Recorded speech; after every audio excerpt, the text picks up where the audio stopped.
இந்த இடத்துல நாம் ஒவ்வொரு வாரமும் ஞாயிற்றுக்கிழமையில் இந்த வருஷத்தின் வாக்குத்தத்தம் ஏசாயா 45வது அதிகாரம் 4வது 5வது வசனத்திலிருந்து நமக்கு கொடுக்கப்பட்டதை நாம் பார்த்து கொண்டிருக்கிறோம்.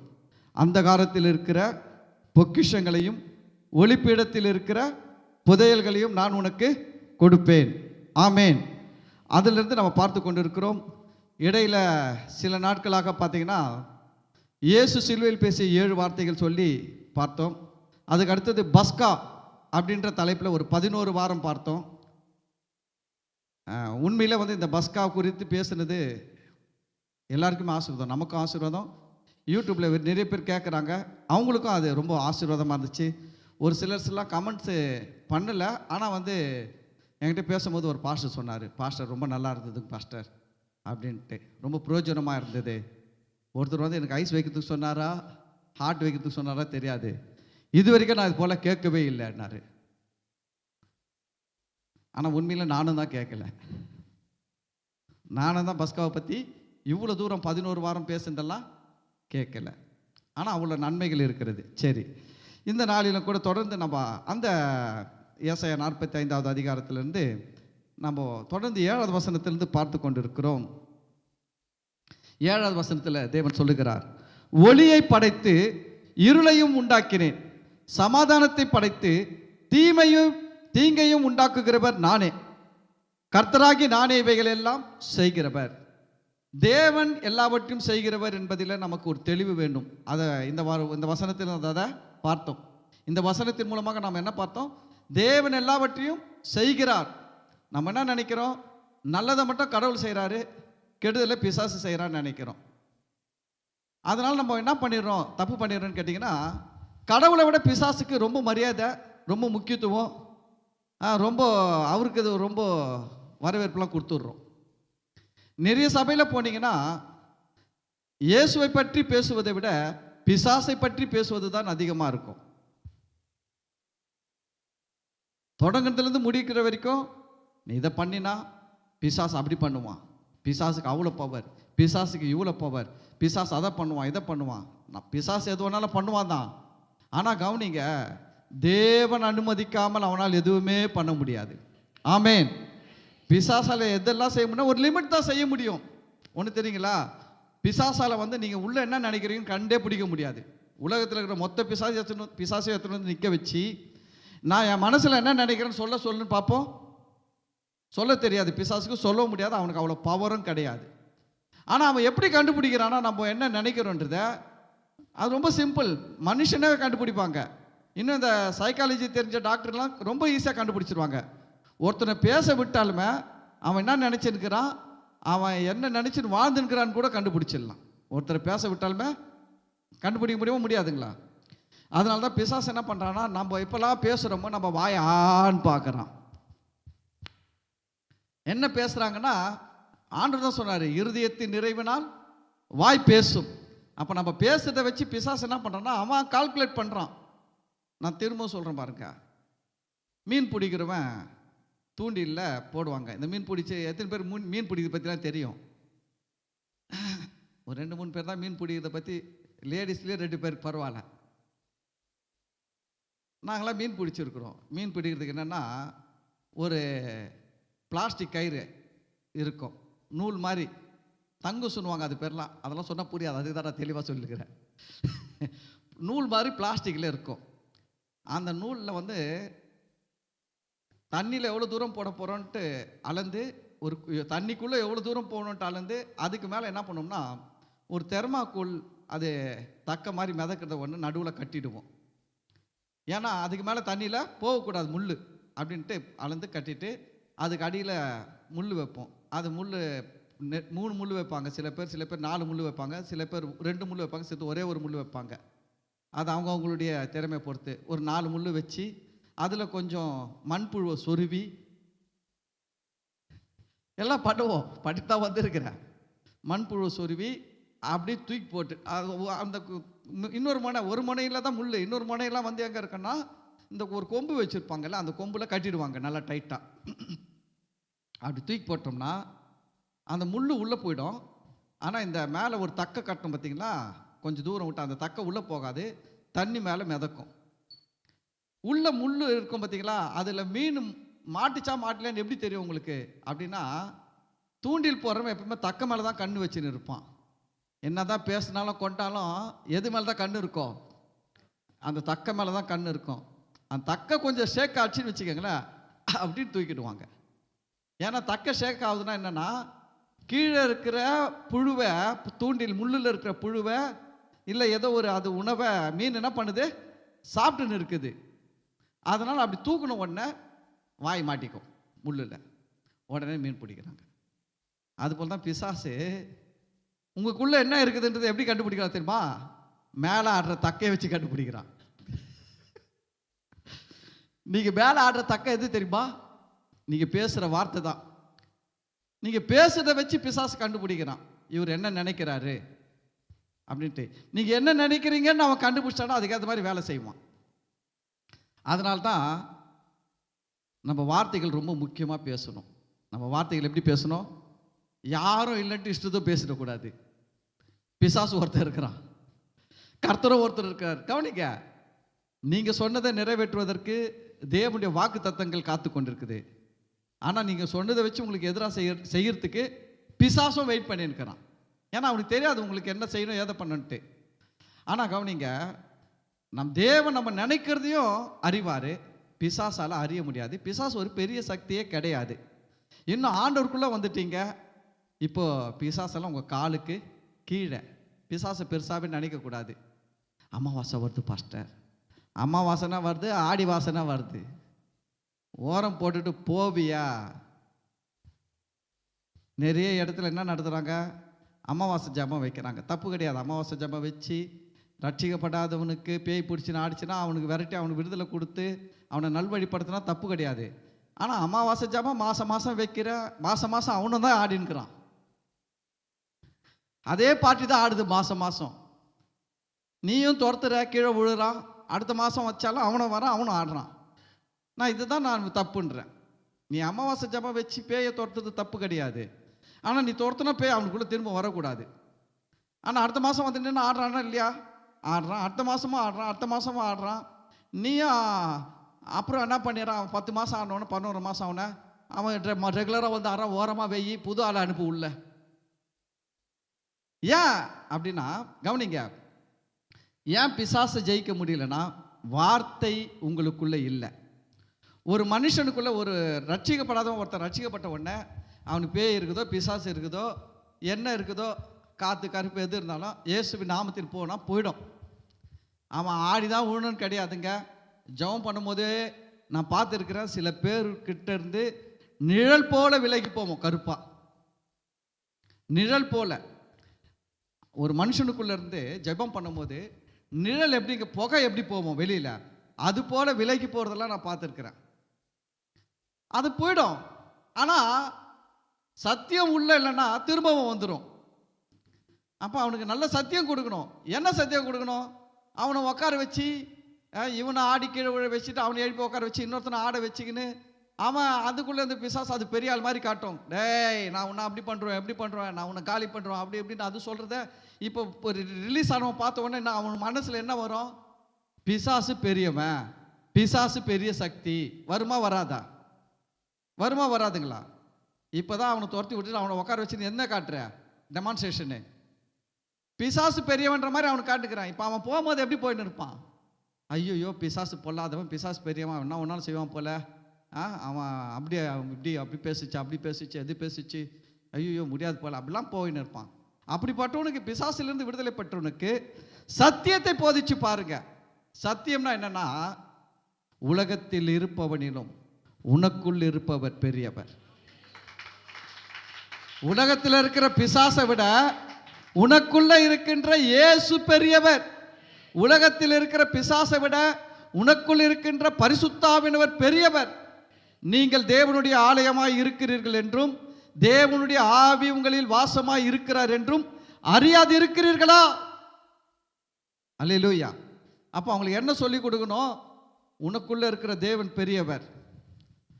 இயேசுவின் நாமம் வானத்திலும் பூமியிலும் பாதாளத்திலும் அதிகாரம் உள்ளது. ஆமேன். வானோர் பூதலத்தோர் பூமியின் கீழானோருடைய முழங்கள் யாவும் முடங்கும்படிக்கு எல்லா நாமத்துக்கும் மேலான நாமத்தை இயேசுவின் நாமம் பெற்றிருக்கிறது. அந்த நாமத்தை நீங்கள் உச்சரிக்கிறீர்கள். அந்த நாமம் உங்களுடைய நெற்றிகளிலே எழுதப்பட்டு இருக்கிறது. தெரியுமா உங்களுக்கு? உங்க மேல இயேசுவின் நாமம் எழுதப்பட்டிருக்கிறது. அப்போ இதை தான் நீங்க புரிஞ்சுன்னு போனா அவன் ஜெயிப்பான் பிசாசை. அவனுக்கு நீங்க அந்த சத்தியத்தை சொல்லாம ஒவ்வொருத்தரையும் இவனை விடுதலையாக்கி உட்கார வச்சு நீ எதிர்க்க 4 பேர் ஆட வச்சு அது பேசுறதெல்லாம் நீ கேட்டுட்டு இருந்தீங்கன்னா அது பயங்கரமா பேசும். பிசாசை விட்டீங்கன்னா அவன் பயங்கர பில்டப்ல அவனை அடிக்க ஆளே கிடையாது. ஒரு முறை ஒரு பிசாசை துரத்தணும். அது என்ன வேலை பண்ணிச்சு தெரியுங்களா? வந்த உடனே முதல்ல எடுத்த உடனே ஆடிச்சு. நான் ஜெபம் பண்ண ஆடிச்சு. ஆடிட்டு அது ரொம்ப கூலா சொல்லிச்சுங்க. என்ன கூலா சொல்லிச்சு தெரியுங்களா? உன்னாலலாம் என்ன துரத்த முடியாதுடா அப்படின்ச்சு. பிசாசு மரியாதை கொடுக்காது எப்பவுமே. ஏன்னா அவனுக்கு மரியாதைன்னா என்னன்னு தெரியாது. அவனுக்கு என்ன தெரியாது? மரியாதைனா என்னன்னு தெரியாது. மரியாதை தெரியாத நாய்கிட்ட நம்ம என்னதுக்கு மரியாதை எதிர்பார்க்கணும்? அப்படிதான் பேசும் அது. உன்னாலலாம் என்ன துரத்த முடியாதுடா. வெள்ளை ஜிபா போட்டு 3 பேர் வந்தானுங்க, துரத்த முடியல. கோட்டு போட்டுன்னு ஒருத்தன் வந்தான், துரத்த முடியல. நீ இப்போ போட்டுக்கிற மாதிரி சொக்கா ஃபேண்ட் இன்சைட் பண்ணின்னு வந்தான் ஒருத்தன், அவனால் துரத்த முடியல. யாராலையும் என்ன துரத்த முடியாதுடா. என்னை செய்வினை பண்ணி தண்ணிகளை கரைச்சி விட்டுட்டாங்க. அந்த மருந்து இவளுக்குள்ள உள்ளே போய் முடியும் வளர்ந்துடுச்சு. நீ ஒன்றும் பண்ண முடியாதுடான்ட்டு. இன்னைக்கு இருக்கிற சத்தியெல்லாம் அப்போ தெரிஞ்சது வச்சுக்க, அதை லெஃப்ட் ரைட் வாங்கிட்டு இருப்பேன். அப்போல்லாம் எனக்கு இவ்வளோ சத்தியம் தெரியாது. நான் அப்போல்லாம் எப்படி இருப்பேன்னா, எல்லாத்துக்கும் நான் ஏதாவது செஞ்சாதான் கர்த்தர் எனக்கு செய்வார்ன்ற அடிப்படையில் இருந்தேன். நான் ஏதாவது செஞ்சாதான் கர்த்தர் எனக்கு செய்வார் அப்படின்ட்டு இருந்தேன். இப்போ எப்படி இருக்கிறேன்னா, நான் செய்யறதுக்கு முன்னாடியே எனக்காக எல்லாவற்றையும் செஞ்சிருக்கிறாரு. இப்போ இருக்கிற விசுவாசம் அப்படி. அப்போ எப்படின்னா, நான் ஏதாவது செஞ்சாதான் அவர் இன்னைக்கு எனக்கு செய்வார். அதாவது கிவ் அண்ட் டேக் பாலிசியில் இருந்தேன். அப்போ நான் காலையில் எழுந்துச்சு 3 மணி நேரம் ஜெபம் பண்ணால் எனக்கு இது தான் ஆசீர்வாதம் கொடுப்பாரு. ஜெபம் பண்ணலையா இன்னைக்கு என்ன கிடையாது, எனக்கு ஒன்றும் கிடையாது போ அப்படி. இன்னைக்கு ஜெபம் பண்ணால் பிசாஸ் கிட்ட வரமாட்டான். ஜெபம் பண்ணலையா பிசாஸ் தலை பிடிச்சி ஆட்ட போகிறான் அப்படின்ற தவறான விசுவாசத்தில் இருந்தேன். ஆனால் கர்த்தர் அதெல்லாம் உடைச்சு கொண்டு வந்து சொல்கிறேன். ஆனால் அப்போ அப்படி தவறான விசுவாசத்தில் இருக்கும்போது நான் ஒரு வார்த்தை சொன்னேன் பிசாசுக்கிட்ட, பிசாசே என்னால் உன்னை துரத்த முடியாது, என் ஆண்டவரால் உன்னை துரத்த முடியும் அப்படிதான் சொன்னேன். என்னால் துரத்த முடியாது. ஆனால் இப்போ நான் என்ன சொல்ல தெரியுமா? நான் வணங்குகிற இயேசுவின் நாமம் வல்லமை உள்ளது. நான் அந்த நாமத்தை பயன்படுத்தி உன்னை துரத்த முடியும். அதே பிசாசு இப்போ நான் அப்படி தான் பேசுவேன். இயேசு துரத்த வர சொல்ல மாட்டேன். அன்றைக்கி சத்தியம் தெரியல எனக்கு.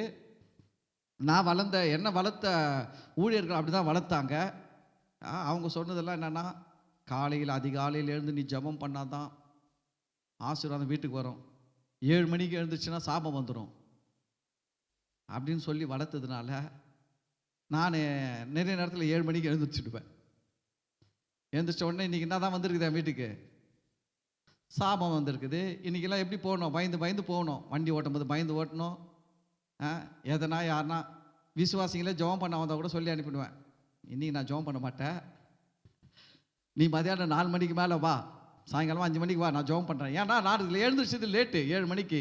அதுக்காக ஒரு ஜெபம் போட்டு, ஆண்டவரே அடியன் தூங்கி விட்டேன்ப்பா, அடியனுடைய இந்த அக்கிரமத்தை பாவத்தை குற்றத்தெல்லாம் மன்னிங்கப்பா, படுபாவி ஆண்டவரே, நான் தகுதியற்றவன் ஆண்டவரே ஊழியம் செய்ய, நான் என்ன பண்ண தகுதி, எதுக்குமே தகுதி இல்லாதவன், லாய்க்கு இல்லாதவன், என்னையை நீங்கள் ஏன் ஆண்டவரை அழிச்சிங்க, எனக்கு தகுதியே இல்லை, என்னை விட்டுடுங்க, நான் சரிப்பட்டு வர மாட்டேன் இதுக்கு அப்படிலாம் ஜெபம் பண்ணி கிருபையாக மன்னிப்பை நான் மன்னிச்சு என்னை பயன்படுத்த தந்தால் பயன்படுத்துங்க ஆண்டவரே அப்படின்னு சொல்லி அழுது ஜெபம் பண்ணிட்டு சாயங்காலம் 5 மணிக்கு யாரா வந்தால் ஜெபம் பண்ணுறதுக்கு ரெடியாக இருப்பேன். ஆனால் காலையில் வந்த பார்ட்டி சாயங்காலம் வராது. அவ்வளோதான். காலையில் வந்துச்சு ஒரு 8 மணிக்கு ஜெபம் பண்ண பாஸ்டர்னா, நான் தான் காலையில் 7 மணிக்கு எழுந்துச்சேன்ல, நான் இப்படியே சொல்லி அனுப்பிடுவேன், நான் இன்றைக்கி இப்போ என்ன பண்ண மாட்டேன், ஜெபம் பண்ண மாட்டேன், சாயங்காலமாக வாங்க ஜெபம் பண்ணுறேன்ட்டு. ஏன்னா எனக்குள்ள தப்பான நம்பிக்கைகள், தவறான நம்பிக்கைகள் அதிகம் உள்ளே இருக்குது, சரியான நம்பிக்கை இல்லை. அப்படி இருந்ததுனால இந்த பிசாசு சொல்லுது, ஜிபா போட்ட துரத்தையும் நான் போகல, இது பெரிய பில்லி சூன்யமாக்கும் செய்வினையாக்கும் அப்படி இப்படின்னு சொல்லிச்சு. ஆனால் எனக்கு தெரியல, நான் சொல்லிட்டேன், நான் என்னால் துரத்த முடியாது, சரி ஓகே நீ சொல்கிறதுக்கு ஒத்துக்கிறேன், ஆனால் நான் வணங்குற ஆண்டவரால் துரத்த முடியும்னு சொல்லிட்டேன் பாருங்க. கொஞ்ச நேரத்தில் அது ஸ்கூலாக உட்காந்து திடீர்னு எழுந்துருச்சு, நின்று ஆடிச்சு, ஓடி போச்சு. வாந்தியெல்லாம் எடுத்துச்சு. அது பெரிய கதைங்க. அது வாந்தி எடுத்துச்சு. வாந்தி எடுத்ததில் பார்த்தீங்கன்னா ஒரு கவர் நிறைய முடி இருந்துச்சு. அது ஓடி போச்சு. ஆனால் அதை துரத்துன பொம்பளைக்குள்ளே பிசாசு திரும்ப வந்துடுச்சு. ஏன் வந்துச்சு தெரியுங்களா? இதுதான் பிசாசு துரத்துறதுல பெரிய வேலை என்ன தெரியுங்களா? வீட்டிலேருந்து நீங்கள் துரத்தி விட்டுருவீங்க, அது வீட்டுக்கு போகிறதுக்குள்ளே அதை வந்து அவன் ரெக்கவர் பண்ணிடுவான், கவர் பண்ணிடுவான். எப்படி கவர் பண்ணிட்டானா, நம்ம சபைக்கு தொடர்ந்து வர விடல. என்ன பண்ணல? ஏன்னா இங்கே வந்தால் சத்தியத்தை கித்தியத்தை சொல்லி கொடுத்துட போகிறாங்கன்ட்டு சபைக்கு வர விடல. எங்கேயோ ஒரு சர்ச்சு சத்தியெல்லாம் ரொம்ப போதிக்காமல், பரிசுத்த ஆவியானவரை விசுவாசிக்காமல், அந்நிய பாஷை பேசாமல் இருக்கிற ஒரு சபையில், அது ஐதர் அலி காலத்தில் மெம்பரா, அது பல வருஷம் ஆச்சு சபைக்கு போய் அந்த ஆத்துமா அந்த சபையில் போய் உக்காந்துக்குச்சு. நான் கேட்டேன், என்னங்க சிஸ்டர் சர்ச்சுக்கு வரலையானா? இல்லை இல்லைங்க ஐயா, நாங்கள் எங்கள் குடும்பம்லாம் இந்த சபையில் தான் அங்கம் அப்படின்னு போச்சு. திரும்பி பிசாசு உள்ளே வந்துடுச்சு. பிசாசை பொறுத்தவரையிலும் சத்தியம் இல்லை என்றால் அவனுக்கு வருவதற்கு வாய்ப்பு அதிகம். என்ன சத்தியம் இருக்கணும் அப்படின்னா, பிசாசை விட நான் பெரியவன். பிசாசை விட யார் பெரியவன்? நீங்க பெரியவங்க. பக்கத்தில் பார்த்து சொல்லுங்க, பிசாசை விட நீங்க பெரிய ஆளு.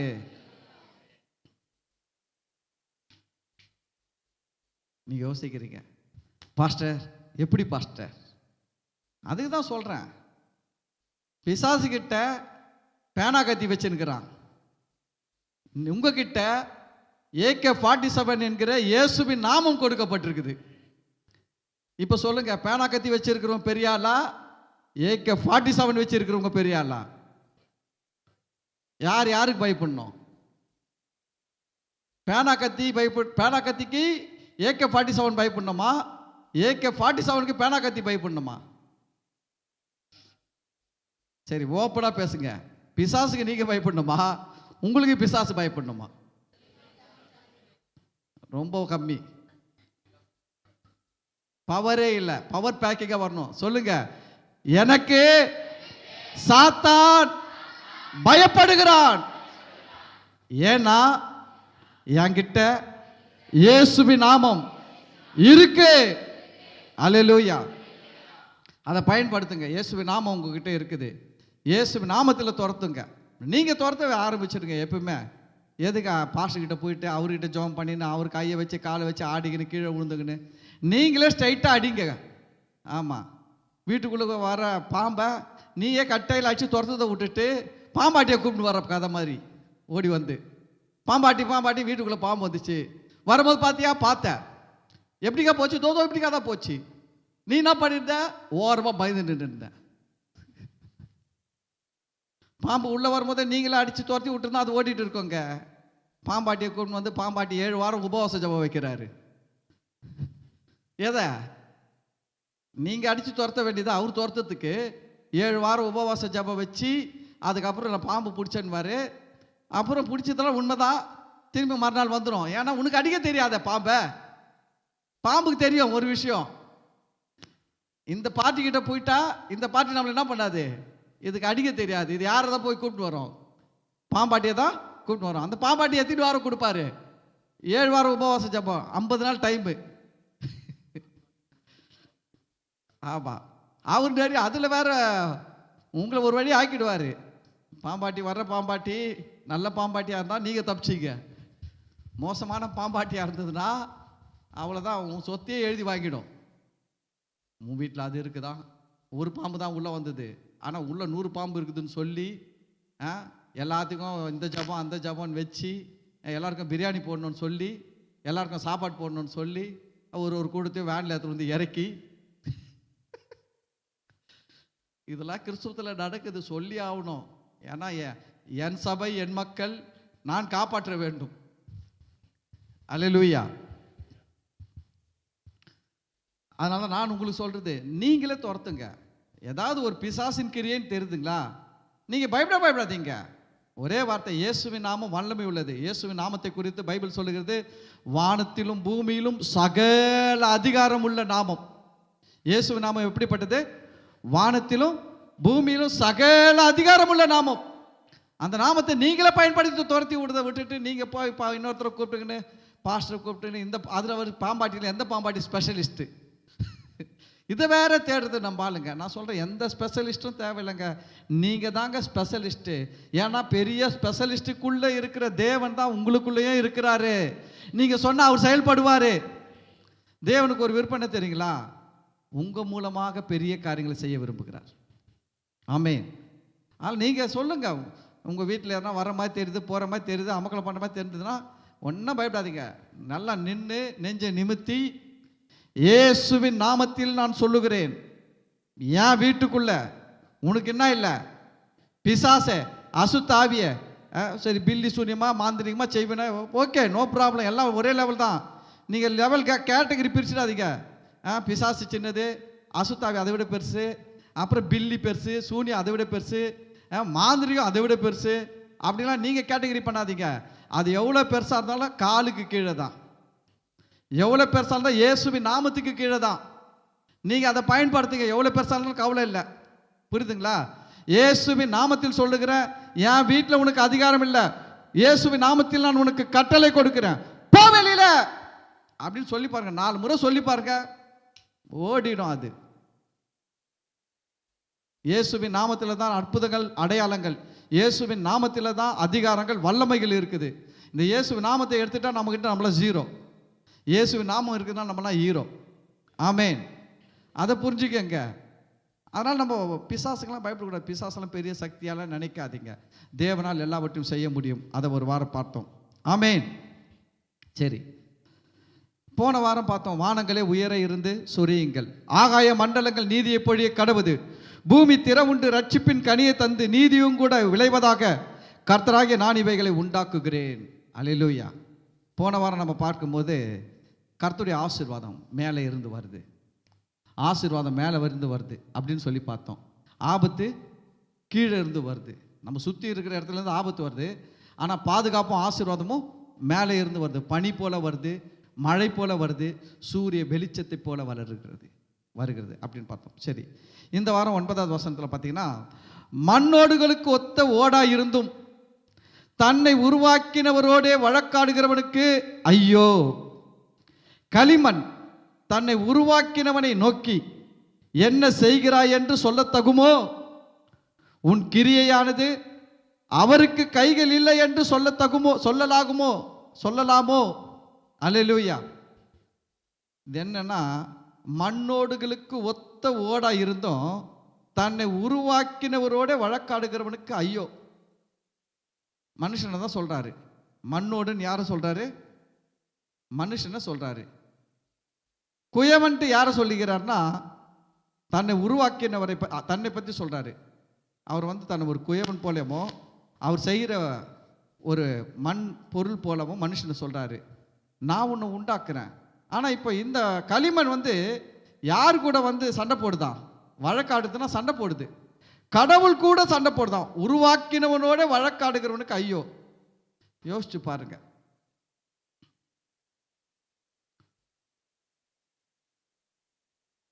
மண்ணோடுகளுக்கு ஒத்த ஓடா இருந்தும், மண் ஓடு பார்த்துருக்கிறீங்களா? இப்போல்லாம் எல்லாம் ஸ்டீல், எவர் சில்வரில், அலுமினியத்தில் பாத்திரங்கள் வந்துச்சு. அப்போல்லாம் பார்த்தீங்கன்னா எல்லாம் களிமண்ணில் தான், சுட்ட களிமண்ணில் தான் பாத்திரங்க. கை தவறி விழுந்ததுன்னு வச்சுக்கோங்க, திரும்பி ரீயூஸே பண்ண முடியாது. 4 பக்கமும் செதறி எடுத்து ஒட்ட கூட வைக்க முடியாது. அப்போல்லாம் அனபான்லாம் கூட கிடையாது ஒட்ட வைக்க. கீழே விழுதுன்னா சட்டி விழுதுதான், அதுதான் சட்டி சுட்டதடா கை விட்டதடா ஆகிடும். அவ்வளோதான். கீழே ஊதிச்சு சட்டிலாம் புட்டி மாதிரி ஆகிடும். பட்டு பட்டு பட்டு பட்டு பட்டு ஓட்டிச்சிடும். பானை வைப்பாங்க, விளாடினே இருப்போம். கல்ல தூக்கி அடிச்சுட்டு விளாடின்னு இருக்கும்போது ஓரமாக வச்சிருக்கிற பானை மேலே கல் பட்டுச்சுன்னு வச்சுக்கோங்க, டமால்னு அவ்வளோதான் ஓடிடுவோம், ஆளே இருக்க மாட்டோம். அப்போது களிமண்ணுடைய நிலைமை என்னென்னா, அது பார்க்குறதுக்கு தான் சும்மா ஷோவாக அழகாக இருக்கும், சகப் கலரில். இப்போ கலர்லாம் அடிக்கிறாங்க. இப்போது ஜனவரி மாதம் வரும் பொங்கல் பானையெல்லாம் விற்பாங்க பாருங்கள், ரொம்ப அழகாக இருக்கும். ஒரு முறை கீழே போட்டு பாருங்க, அவ்வளோ அழகாக அசிங்கமாகிடும். எல்லாம் அது மாதிரி பார்க்குறதுக்கு தான் அழகாக. அதை தான் சொல்கிறாரு, மண்ணோடுகளுக்கு ஒத்த ஓடா இருந்தோம். நம்மளை எப்படி சொல்கிறார் ஆண்டவர்? மறந்துடாத, நீ பெயிண்டிங்கிட்டு பட்டி டிங்கரிங்களா பார்த்து மேக்கப்லாம் போட்டு அழகாக வந்து இருக்கிற ஆனால் நீ இன்னும் ரொம்ப பெரிய ஆள் நடிச்சுக்காத. நீ என்னன்னா ஒரு காற்றடிக்கப்பட்ட பலூனில் கேஸ் பலூனில் காற்று இருக்கிற வரைக்கும் தான் அந்த பலூன் எவ்வளோ தூரம் போவோம், மேலே மேலே மேலே மேலே போவோம். கேஸை இறக்கி விட்டா என்ன ஆகும்? அதால் ஒரு இன்ச்சு கூட நவர முடியாது, தோப்புன்னு விழுந்துடும். நம்மளாம் அப்படி தான் மனுஷனை. ஆனால் அவர் சொல்கிறாரு, மண்ணோடுகளுக்கு ஒத்த ஓடா இருந்தும் தன்னை உருவாக்கினவரோட வழக்காடுகிறவனுக்கு ஐயோ. ஆனால் சண்டை யாருக்கிட்ட போடுறதா? படைத்த தெய்வம் கிட்ட சண்டை.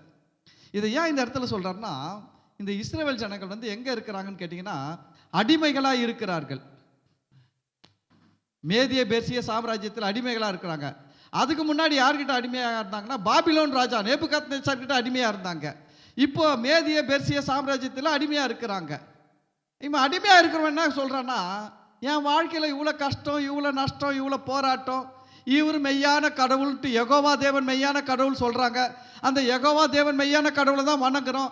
ஆனால் இந்த கடவுள் என்ன பண்ணிட்டாரு, இந்த கடவுள் என்ன செஞ்சிட்டாரு, நான் இன்னைக்கு அடிமையாக இருக்கிறேன்னு, நான் இவ்வளோ கஷ்டத்தில் இருக்கிறேன்னு, ஏன் இந்த கடவுள் எனக்கு உதவி செய்யக்கூடாது, இவரால் ஏன் முடியல அப்படின்னு சொல்லிட்டு இஷ்டத்துக்கும் பேசின்னுக்கிறான். அவன் சூழ்நிலைக்கு அவன் பேசுகிறான். கவனிங்க, பழைய ஏற்பாட்டில் இஸ்ரவேல் ஜனங்கள் எங்கெல்லாம் அடிமைகளாக போனாங்களோ, எதுக்கெல்லாம் அவங்க மேலே தண்டனை வந்து தெரியுங்களா? முதல் தண்டனை அவங்க மேலே வந்ததுக்கு முதல் தண்டனை என்ன தெரியுங்களா? என்ன பாவத்துக்காக தண்டனை கொடுத்தா தெரியுங்களா? ஆண்டவர் விக்கிரக ஆராதனை பண்ணினார்கள். விக்கிரக ஆராதனை தவறு. மாதா உருவம், அம்மா இல்லாமல் புள்ள வந்தாரா? நான் கேட்குறேன், இந்த அம்மா தான் அந்த அம்மான்னு தெரியுமா உனக்கு? ப்ரூஃப் பண்ண முடியுமா? இந்த அம்மா தான் நீ வச்சிருக்கிற நிலாக்கு கீழே அந்த அம்மா இருப்பாங்க. நிலா கீழே இருக்கும், அது மேலே அந்த அம்மா நிற்பாங்க. எத்தனையோ செயின்லாம் தொங்கும், என்னென்னமோ ட்ரெஸ் எல்லாம் போட்டு இருப்பாங்களே, அந்த அம்மா தான் அந்த அம்மாவா? ப்ரூஃப் பண்ண முடியுமா? அதெல்லாம் கிடையாது. அந்த அம்மா எங்கேயோ இருந்தாங்க, போயிட்டு முடிச்சுட்டாங்க, அவங்க கதையை முடிச்சுட்டு போயிட்டாங்க. அந்த அம்மா பேரை சொல்லி பிசாசு விளையாடுற விளையாட்டு. அந்த ஊரில் பூண்டியில் ஒரு அம்மா, என்னென்ன ஊர்லேயோ ஒரு அம்மா, வேளாங்கண்ணியில் அம்மா, எங்கெங்கேயோ அம்மா உருவாயிட்டாங்க. நான் கேட்குறேன், இத்தனை அம்மாவா இயேசுவுக்கு? இயேசுங்கிறது ஒரே அம்மா. நீ எத்தனை அம்மா உருவாக்கி வச்சிருக்கிற?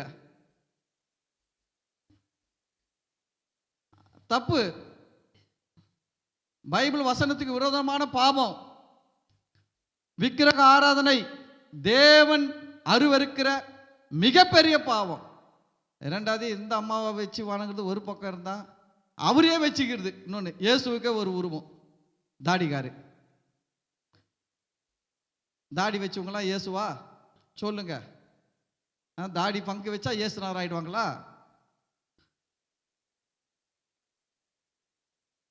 இன்னைக்கு நம்ம இயேசுனார் போட்டோல பார்க்குறோமே, அது உண்மையிலே இயேசுனார் உருவமே கிடையாது. எவனோ ஒரு ஆர்டிஸ்ட்டு அப்படியே அவன் மனம் போன போக்கில் வரைஞ்சான். ப்ளூ கலர் கண்ணை போட்டு தாடி அப்படி வச்சு, அந்த பாட்டாளர் இருக்கிற மாதிரியே தாடி இருக்கலாம் இயேசுக்கு. இல்லை, தாடி அதை விட கூட அதிகமாக இருக்கலாம், அதை விட கம்மியாக கூட இருந்திருக்கலாம். யாருக்கு தெரியும்? நீங்களும் பார்க்கல, நானும் பார்க்கல, வரைஞ்சவனும் பார்க்கல. புரியுதுங்களா? ஆனால் இந்த ரோமன் கத்தோலிக்க பயங்கர கட்டுக்கதை விடுவான். கம்பி கட்டுற வேலையை அவனுக்கு பண்ணுற மாதிரிலாம் யாரும் பண்ண முடியாது. அவன் என்ன சொன்னான் தெரியல, இயேசுனார் அப்படியே சிலுவையில் எடுத்துன்னு தொங்கிக்கின்னு வந்தாராம். வரும்போது முகத்தெல்லாம் ரத்தமாக, ஒரு பொம்பளை முகத்தை வச்சு அந்த துணியில் துடைச்சாங்களாம். அப்படியே அந்த முகம் டை ஒட்டிக்கிச்சான் துணியில். என்ன கம்பி கட்டுற கதை பார்த்தீங்களா? முகத்தில் இருக்கிற ரத்தத்தை பைபிளில் ஒரு வசனம் கூட கிடையாது. எவனும் கிட்டே நெருங்க முடியல இயேசுனார்கிட்ட. தெரியுங்களா உங்களுக்கு? இதில் இந்த பொம்பளை எங்கேருந்து வந்து முகத்தை துடைச்சிது? எந்த பைபிளில் இருக்குது? யாரை ஏமாத்துற வேலை? இதுதான் பிசாசுடைய தந்திரம். முகத்தை துடைச்சாங்களாம். நான் கேட்குறேன், என் முகத்தை துடைச்சா என் உருவம் வந்துடுமா? அதில் தொடச்சி வேணா பாருங்களேன். நான் வேணா சாயை ஊற்றிக்கிறேன், ரத்தம் ஊற்றிக்க மாட்டேன்.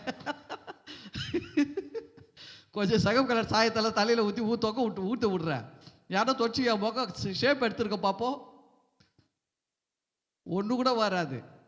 கண்ணும் வராது, மூக்கம் வராது, ஒன்றும் வராது. எப்படிலாம் பிசாசு ஏமாத்துறான் பாருங்க. இந்த இயேசுநாதருடைய உருவத்தை வாங்கி வீட்டில் வச்சுக்கிட்டு, நான் அதுதான் சொல்லுவேன், ஆண்டுடைய பிள்ளைகள் இயேசுநாதர் உருவத்தையும் வணங்காத, மாதா உருவத்தையும் வணங்காத, எந்த உருவமும் வீட்டில் இருக்கக்கூடாது. கர்த்தருடைய வார்த்தைகள் தான் இருக்கணும். நம்ம சர்ச்சு பாருங்கள், சர்ச்சு எப்படி இருக்குதோ அப்படி தான் வீடு இருக்கணும். சர்ச்சு எப்படி இருக்குது? வசனங்களால் நிறைந்து இருக்கிறது. எங்கேயுமே சூசையப்புறம் கிடையாது, ராயப்புறம் கிடையாது, அருளப்புறம் கிடையாது, சின்னப்புறம் கிடையாது, மரியாளும் கிடையாது, மேரியும் கிடையாது, அப்புறம் காப்ரியலும் கிடையாது, மைக்கேலும் கிடையாது. அதையும் சொல்லணும். ஏன்னா சில கிறிஸ்தவங்க வீட்டில் மைக்கேல் ஈட்டி வச்சுன்னு அப்படி இருப்பார், லூசிபர் கீழே பத்துட்டு இருப்பார். அந்த 2 பர்றும் கிடையாது. இதெல்லாம் தேவையில்லாத வேலை. உங்க இருதயத்தை வார்த்தையினால் நிரப்புங்க, உங்க மனசை சத்தியத்தினால் நிரப்புங்க. அதுதான் உங்களை வாழ வைக்கும். வீட்டில் இருக்கிற போட்டோ உங்களை வாழ வைக்காது.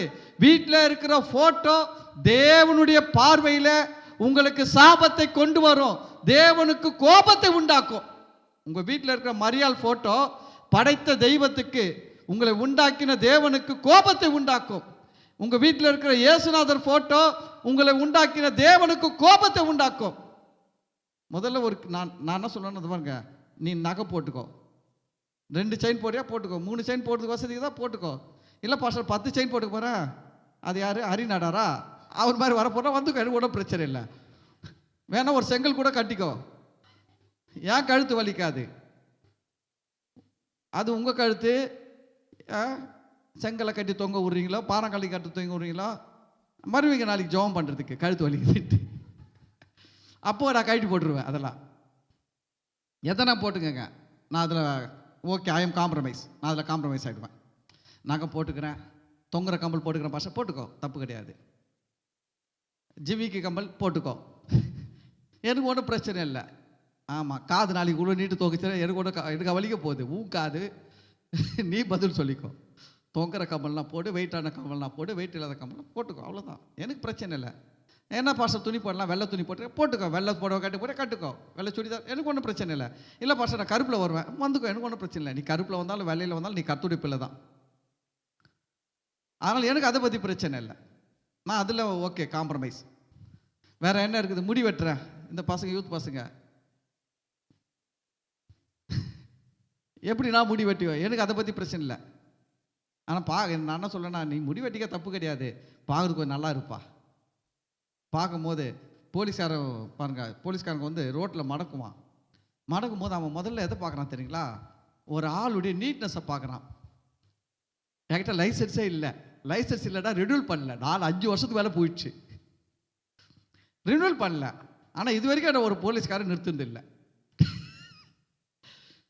ஜெயின் காலேஜ்லேருந்து வந்து நம்ம பெருங்குடி போய் யூ டர்ன் பண்ணிட்டு வருவோம், பெருங்குடி போய் யூ டர்ன் பண்ணின்னு வருவோம்.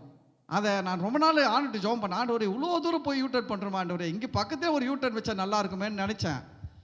ஒரு 3 நாளைக்கு முன்னாடி ஒரு யூ டர்ன் கொடுத்துட்டான். அப்போ போலீஸ் இன்ஸ்பெக்டர், சப் இன்ஸ்பெக்டர்லாம், டிராஃபிக் சப் இன்ஸ்பெக்டர்லாம் செய்கிறாங்க. நான் வண்டியை நிறுத்தி சார் சூப்பர் சார் அப்படின்னு சொன்னேன், அவரை சூப்பர் சொல்லி கை கொடுத்தாரு. ஆனால் லைசன்ஸே இல்லை. அவர் தாண்டி போதே யோசிக்கிறேன், உனக்கு ரொம்ப தைரியம் தாண்டா.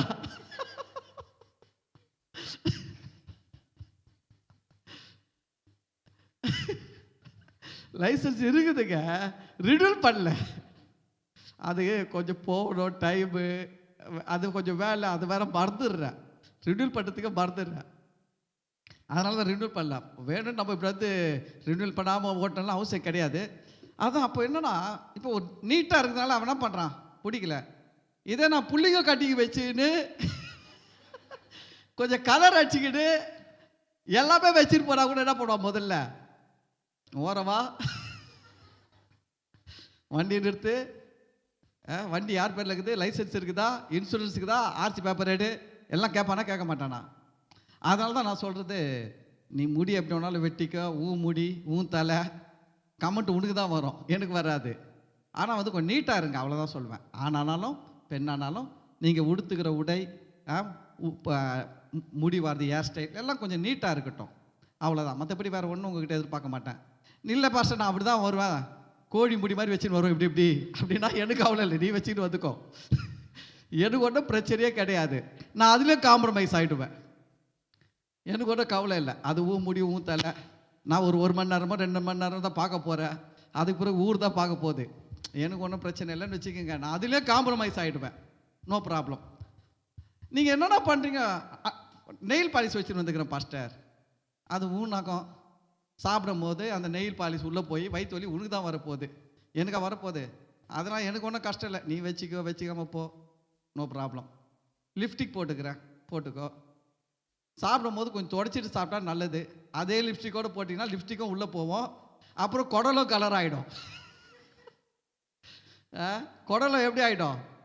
கலர் ஆகிடும். நாளைக்கு வயிற்று வலின்னு வந்து டாக்டர் போனால் அவர் சொல்லுவார், என்ன மாக குடலில் ஸ்கேன் பண்ணி பார்த்தா கலர் ஆகுது, பல வருடம் அங்கி மாதிரி இருக்குது, யோசிப்படி துணி மாதிரி இருக்குது அப்படின்வாரு.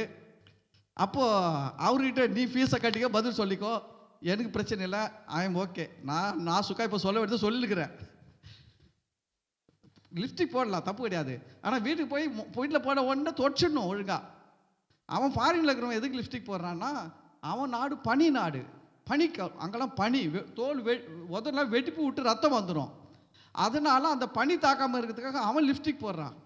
நம்ம ஆளுங்க அவன் எது போட்டாலும் தெரியாது, நம்மள போட்டுப்போ அப்படின்னு போட்டு அது ஒரு அமக்கலம். சரி நீங்கள் எதனா பண்ணிக்கங்க, நான் அதில் காம்ப்ரமைஸ் ஆகிடுவேன், எனக்கு அதிலெல்லாம் ப்ராப்ளம் இல்லை.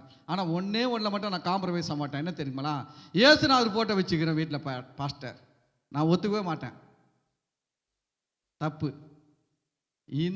இதெல்லாம் பாவம்னு சொல்கிறத விட பெரிய பாவமே எது தெரியுமா? ஏசுநாதர் ஃபோட்டோ, மாதா ஃபோட்டோ வச்சுருக்குது தான் வீட்டில். முதல்ல வீட்டில் போயிட்டு செக் பண்ணுங்க.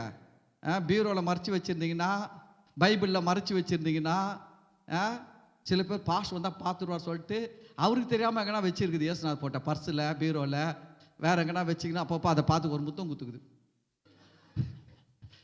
நான் சொல்கிறேன், உனக்காக நான் ஜெபம் பண்ணியும் பிரயோஜனம் இல்லை, உனக்காக நீ ஜெபம் பண்ணியும் பிரயோஜனம் இல்லை. ஏன்னா கர்த்தருடைய பார்வையில் இஸ்ரவேல் ஜனங்கள் எதற்காக தண்டிக்கப்பட்டாங்க தெரியுங்களா? எதற்கு அவங்க அடிமைகளாக போனாங்க தெரியுங்களா? எதுக்கு அவங்க மேலே பலவிதமான பிரச்சனைகள், போராட்டங்கள், தீமைகள்லாம் வந்தது தெரியுங்களா? இந்த விக்கிரக ஆராதனை தேவன் அருவருக்கிற முதல் பாவம். தேவன் வெறுக்கிற பாவங்கள் அநேகம் இருக்குது. அதில் வந்து மேஜர் பாவம், மேஜர்லேயே சுப்பீரியர் எது தெரியுங்களா? விக்கிரக ஆராதனை. அவர் சொன்னார், யாத்திராகமம் 20வது அதிகாரத்தில் சொல்கிறாரு, நீ வானத்தில் பார்க்குற எந்த ஒரு உருவத்துக்கும், பூமியில் பார்க்குற எந்த ஒரு உருவத்துக்கும், பூமிக்கு கீழே இருக்கிற தண்ணியில் பார்க்குற எந்த ஒரு உருவத்துக்கும் ஒப்பான யாதொரு உருவத்தை நீ உனக்கு உண்டாக்க வேண்டாம். முதல்ல என்ன சொன்னார்? உண்டாக்க வேண்டாம். சில பேர் சொல்லுவாங்க, நான் வணங்கலாம் மாட்டேன் பாஸ்டர், சும்மா வச்சிருக்கிறேன். அதை தான் சொல்கிறார், சும்மா வச்சிருக்காதன்றாரு. அவர் அதுக்கு தான் சொல்கிறார், உண்டாக்க வேண்டாம்னா என்ன?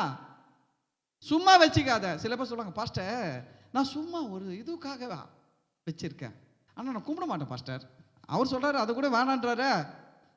உனக்கு ஆபத்தில் உதவி செய்ய போகிறவர் அவர் சொல்கிறத கேளுங்க. நாளைக்கு அவரை நோக்கி கூப்பிட்டீங்கன்னா அவர் வரமாட்டார், நீ விக்கிரகத்தை வச்சுன்னு இருந்தீங்கன்னா. உண்டாக்க வேண்டாம். அப்புறம் தான் அவர் சொல்கிறாரு, நீ அவைகளை நமஸ்கரிக்கவும் சேவிக்கவும் வேண்டாம். முதல்ல உண்டாக்காத, பின்னாடி நமஸ்கரிக்காத, சேவிக்காத, லைனாக சொல்கிறார். அப்போ இயேசுநாதர் உருவமும் இருக்கக்கூடாது. நல்ல ஆண்டுடைய பிள்ளைகள் வீட்டில் உண்மையாக நீங்கள் ஆண்டவருக்கு கீழ்ப்படுறீங்க, ஆண்டவரை நேசிக்கிறீங்க, ஆண்டுடைய வார்த்தையின்படி வாழ்கிறீங்க, உங்கள் வீட்டில் பிசாசு வரக்கூடாது, உங்கள் வீட்டில் நீங்கள் நல்லா இருக்கணும், உங்கள் குடும்பம் நல்லா இருக்கணும் அப்படின்னு நினச்சிங்கன்னா இயேசுநாதருடைய ஃபோட்டோவை தூக்கி வெளில போடுங்க. முதல்ல இன்னைக்கு பெந்தகோஸ்தே கிறிஸ்துவங்கிட்ட பெரிய பிரச்சனை என்னென்னா, மாதா ஃபோட்டோ வச்சிருக்க மாட்டாங்க பெந்தகோஸ்தே கிறிஸ்துவங்க. ரோமன் கத்தோலிக் வச்சுப்பாங்க மாதா ஃபோட்டோ. ஆனால் பெந்தகோஸ்தே மாதா ஃபோட்டோ வைக்க மாட்டான், இயேசுநாதர் ஃபோட்டோ வச்சுப்பான். அது கேட்டால் ஒரு வக்காலத்து வாங்குவாங்க. அவர் ஜீசஸ் காலத்தில் வச்சுருக்கிறாங்க பாஸ்டர். ஜீசஸ் காலத்தில் வச்சு தான் அந்த குடும்பம் சாபம் நாசமாக போயின்னுக்குது, தெரியுமா உங்களுக்கு? ஜீசஸ் கால்ஸுடைய குடும்பம் நாசமாக போயின்னுக்குது, அது தெரியுமா உங்களுக்கு? பிள்ளைங்க வாழ்க்கையெல்லாம் பாருங்கள், எடுத்து பாருங்கள். ஒரு பொண்ணு முஸ்லீம் பையனை கல்யாணம் பண்ணின்னு போயிடுச்சு, எப்படியோ போயின்னுக்குதுங்க அந்த குடும்பம். இன்னைக்கு சீரழிஞ்சு போகுது, ஆண்டுடைய சாபம் வருது. எந்த எவ்வளோ பெரிய போதகராக இருந்தாலும் சரி, எவ்வளோ பெரிய ஸ்தாபனமாக இருந்தாலும் சரி, இயேசுநாதருடைய உருவம், மரியாளுடைய உருவத்தெல்லாம் வச்சிருந்தா அதிலெல்லாம் சாபம் தான் இருக்கும். அதில் தேவன் இருக்க மாட்டார், பிசாசின் ஆளுகை தான் இருந்துன்னு இருக்கும். புரிஞ்சுக்கங்க. சும்மா போயிட்டு அவர் வச்சிருந்தாரு இவர் வச்சிருந்தான்ட்டு. யெரொபெயாம் தானில் ஒரு கன்றுக்குட்டி, பெத்தலில் ஒரு கன்றுக்குட்டியை வச்சுட்டான். அவன் செத்து பல வருஷமாக ஆச்சு. ஆனால் ஜனங்க வந்து அந்த தானில் இருக்கிற கன்றுக்குட்டிக்கும் பெத்தலில் இருக்கிற கன்றுக்குட்டிக்கும் தூபம் காட்டின்னு வந்தாங்க. வசனம் சொல்லுகிறது, அது ஜனங்களுக்கு சாபமாக இருந்தது. ராஜா தான் வச்சான், ராஜா போய் சேர்ந்துட்டான். ஆனால் மக்கள் பிடிச்சின்னு தொங்கிருந்தாங்க. தெரியுங்களா? அது ஜனங்களுக்கு சாபமாக இருந்துதான்.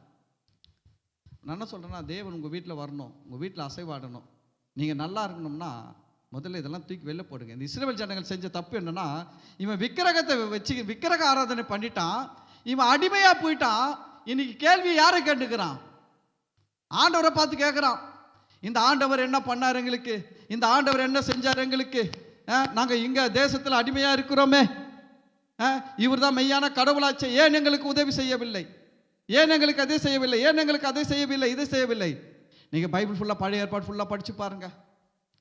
இந்த நகை கழட்டுறதுலாம் பேசுவாங்க தெரியுங்களா? சில சர்ச்சில் எல்லாம் பேசுவாங்க, நகை கழட்ட வேண்டும், நகை போடக்கூடாது, நகையை கழட்டிடு. அதுக்கு அவங்க எடுக்கிற உதாரணம்லாம் பார்த்தீங்கன்னா, ஆரோன் மக்கள்கிட்ட நகையை கேட்டு வாங்கினார், எல்லாரும் ஆரோன்ட்டு நகையை கழட்டி கொடுத்தார்கள், அவர்கள் நெருப்பில் போட்டார்கள். நெருப்பில் போட்டு என்ன பண்ணார் தெரியுமா ஆரோன்னு? என்ன பண்ணார் தெரியுமா ஆரோன்னு? கண்ணுக்குட்டி செஞ்சார். நெருப்பில் போட்டு நகையை நெருப்பில் போட்டு உருக்கி என்ன செஞ்சார்? கண்ணுக்குட்டி செஞ்சார். அது ஒரு விக்கிரக ஆராதனை. அதனால தான் தேவன் வந்து அதை கடிந்து கொண்டார். அது மட்டும் கிடையாது, அந்த காலத்துலலாம் பார்த்தீங்கன்னா கம்பல், வளையல், செயின் எல்லாத்துலேயும் என்னன்னா விக்கிரகங்கள், உருவங்கள் பொதிக்கப்பட்டு செய்யப்பட்டுச்சு. அது தெரியுமா உங்களுக்கு? இன்றைக்கும் இருக்குது. இப்போ வந்துச்சு பாருங்க, ஆதி காலத்துக்கு மனுஷன் வந்துட்டான். இனி போய் டாலர் வாங்கி பாருங்க, விக்கிரகம். தாலியில் விக்கிரகம். அது ரொம்ப முக்கியம். இயேசுவை ஏற்றுக்கணுங்க, தாலி போட்டுட்டீங்கன்னா தாலியில் விக்கிரகம் இருந்ததுன்னா மரியாதையாக போயிட்டு மாற்றிடுங்க. கிளாஸ் நிறைய பால் வச்சுக்கோங்க, சத்து பால், எனர்ஜி ட்ரிங்க்கு, 2 சொட்டு கொஞ்சம் விஷத்தை தட்டிடுங்க. கிளாஸ் ஃபுல்லாக என்ன இருக்குது? பால் இருக்குது. விஷம் எத்தனை சொட்டு? 2 சொட்டு தான். குடிச்சிடுவீங்களா? என்ன சொல்லுவீங்க? ஐயோ பாஸ்டர் 2 சொட்டு விஷம். நான் சொல்கிறேன், உள்ள லட்சக்கணக்கான சொட்டுல பால் இருக்குதே, அதை பாருங்களேன். ஐயோ வேணா பாஸ்டர். அப்படி தாங்க நீங்கள் ஆண்டவருக்குள்ளே வந்துட்டீங்க, ஆண்டவருடைய பிள்ளையாயிட்டீங்க. இயேசுவின் விலையேறப்பட்ட ரத்தத்தினால் கழுவப்பட்டு பரிசுத்தமாக்கப்பட்டு நீதியாக்கப்பட்டு மீட்கப்பட்டுட்டீங்க. நீங்கள் திரும்பவும் அந்த பாவத்துக்கு போகக்கூடாது, அந்த விக்கிரக ஆராதனைக்கு போகக்கூடாது. ஆண்டவருடைய பிள்ளைகள் பாருங்கள், தாலியெல்லாம் பார்த்தீங்கன்னா அந்த விக்கிரகங்கள் அன்னைக்கு அப்படி தான் இருந்துச்சு. யாக்கோபுடைய மனைவி 2 பேர், ராக்கேல், லேயாள்.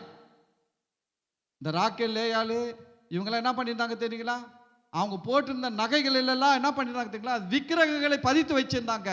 அவங்க போட்டிருந்த வலையில் விக்கிரகம், செயினில் விக்கிரகம், மோந்தத்தில் விக்கிரகம். இன்னைக்கு வந்துச்சு இல்லை? எல்லாமே வந்துச்சுங்களா? வரலீங்களா? இன்னைக்கு நகை கடையில் போய் பாருங்க, மோந்திரம் விக்கிரகம் போட்ட மோந்திரம் இருக்குது. செயினில் டிசைன், விக்கிரக டிசைன். கம்பலில் கூட விக்கிரகம் வந்துச்சுங்க, தொங்குற கம்பல்லாம் கூட விக்கிரகம் வந்துடுச்சு. வலையில விக்கிரகம், எல்லாத்துலேயும் விக்கிரகம் வந்துடுச்சு. அந்த காலத்தில் இதை விட அதிகமாக விக்கிரகம் இருந்ததுனால யாக்கோபு என்ன பண்ணுறாரு தெரியுங்களா? தேவனை தொழுது கொள்ள போகிறதுக்கு முன்னாடி சுத்திகரிப்பு பண்ணுறாரு. சுத்திகரிப்பு பண்ணும்போது என்ன பண்ணுறாரு தெரியுங்களா? யார் யார்கிட்ட விக்கிரகங்கள் இருக்குதோ, நகையில் இருந்தாலும் சரி, பித்தளையில் இருந்தாலும் சரி, வெள்ளியில் இருந்தாலும் சரி, விக்கிரகம் எதெல்லாம் இருக்கோ அந்த விக்கிரகத்தில் இருக்கிறதெல்லாம் எடுத்து ஒரு கர்வாலி மரத்தின் கீழே புதைத்து விட்டு தேவனை தொழுது கொள்ள போய் ஆராதிச்சார். தெரியுங்களா? அப்போது அந்த நைட்டில் தான் தேவன் அவரை சந்தித்தார். எப்போ சந்தித்தார் தெரியுமா? நீ நைட்டு தேவன் அவரை சந்தித்தார். ஆண்டவர் அவரை சந்தித்து பேசினார். அப்போ தான் சொல்கிறாரு, முழுவதும் யாக்கோபு அவரோடு என்ன பண்ணான்னா போராடினான்.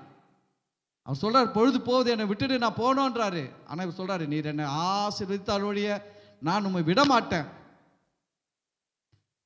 எப்போ ஆண்டவரை சந்திச்சார் தெரியுங்களா? யாக்கோபு எல்லா விக்கிரகத்தையும் மரத்து கீழே பொதிச்சாரு. எனக்கு நகையை விட தேவன் தான் பெரியவர், விக்கிரக ஆராதனை விட தேவன் பெரியவன் சொன்னார்.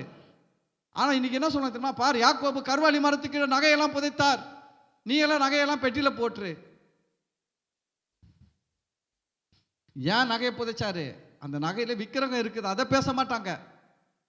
அந்த நகைகளை விக்கிரக டிசைன்கள் இருந்ததுனால அதை புதைத்து விட்டு அவர் தனிமையில் இருந்தார். தேவனை சந்தித்தார், தேவனுடைய ஆசீர்வாதத்தை பெற்றார். ஏசா கைக்கு தப்பு வைக்கப்பட்டார். ஆண்டவர் போகிறதுக்கு முன்னாடி என்ன பண்ணாராம்? யாக்கோபுடைய தொடை சந்தை தொட்டாராம், சுளுக்கு பூச்சிக்கிச்சு. அதனால் மறுநாள் ஏசா அவங்க அண்ணன் சொல்கிறான், நாளைக்கு யாக்கோபை 2ல் 1 பார்க்காம விட மாட்டேன், யாக்கோபை வெட்ட போகிறேன், 400 பேரோடு கூட வரேன் அப்படின்றான். அப்படின்னு சொல்லிட்டு வரும்போது பார்த்தீங்கன்னா, யாக்கோபு கூட வரும்பொழுது என்ன நடக்குது? ஏசா வெட்டுறதுக்கு வரான். யாக்கோபு எப்படி போறாரு? எப்படி போறாரு?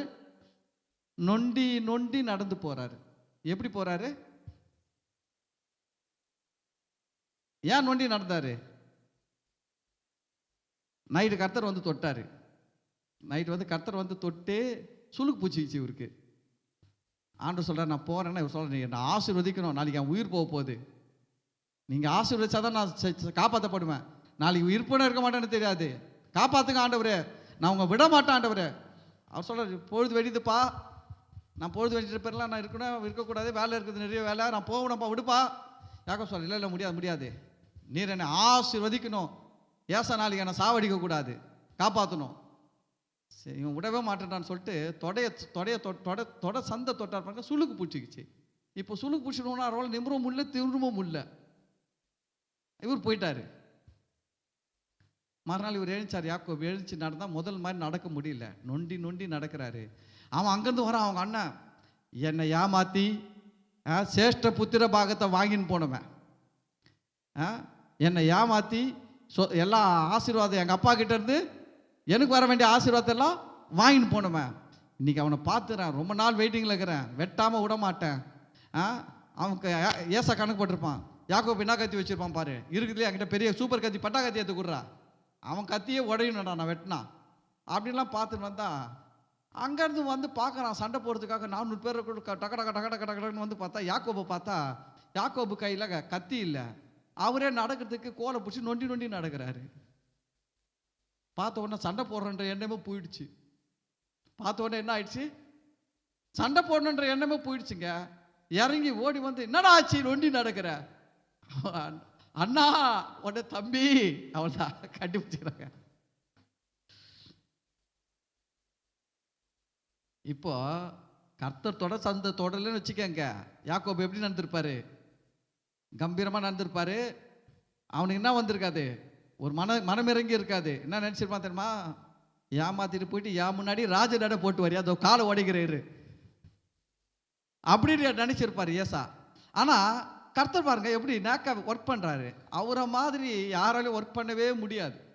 அல்லேலூயா. இப்போ இங்கே அதுதான் வசனம் சொல்லுது, மண்ணோடுகளுக்கு ஒத்த ஓடா இருந்தும் தன்னை உருவாக்கினவரோடு வழக்காடுகிறவனுக்கு ஐயோ. மனுஷன் போயிட்டு கடவுள்கிட்ட கேட்கக்கூடாது. சும்மா வந்து கடவுள்கிட்ட போயிட்டு, கடவுளை நீ என்ன பண்ணுற, இன்னைக்கு பாருங்க மனுஷங்க கடவுளை விட அறிவாளி ஆயிட்டாங்க. நிறைய மனுஷங்க கடவுளை விட அறிவாளி ஆயிட்டாங்க. நிறைய பேர் சொல்றாங்க பாருங்க, கடவுள் இல்லை. ஏன் கடவுள் இல்லை? நான் பார்க்கல, கடவுள் இல்லை. நீ பார்க்கலன்றதுக்காக இது அது இல்லைன்னு ஆயிடாது. புரியுதுங்களா? இப்போ எனக்கு ஒன்று தெரியலன்றதுக்காக அது இல்லைன்னு அர்த்தம் கிடையாது. எனக்கு தெரியல அவ்வளோதான், அது இல்லை, இருக்கலாம், இல்லாமல் இருக்கலாம். இப்போ எனக்கு ஒரு விஷயம் தெரியலங்க, அதுக்காக அது இல்லைன்னு ஆகிடாது. அது இருக்கலாம், இல்லாமல் இருக்கலாம், ரெண்டாவது விஷயம். ஆனால் நான் முடிவு பண்ணக்கூடாது, நான் எனக்கு தெரியல அது இல்லைன்ட்டு இல்லை, அது தப்பான கான்செப்டு. நான் பார்த்துக்கிறேன், இந்த தீக்க ஆளுங்கெல்லாம் பேசுவாங்க கடவுள் இல்லைன்றவங்க. இதோ நான் இந்த மரத்தை காண்கிறேன், இந்த மரம் இருக்கிறது என்று ஒத்துக்கொள்ளுகிறேன்.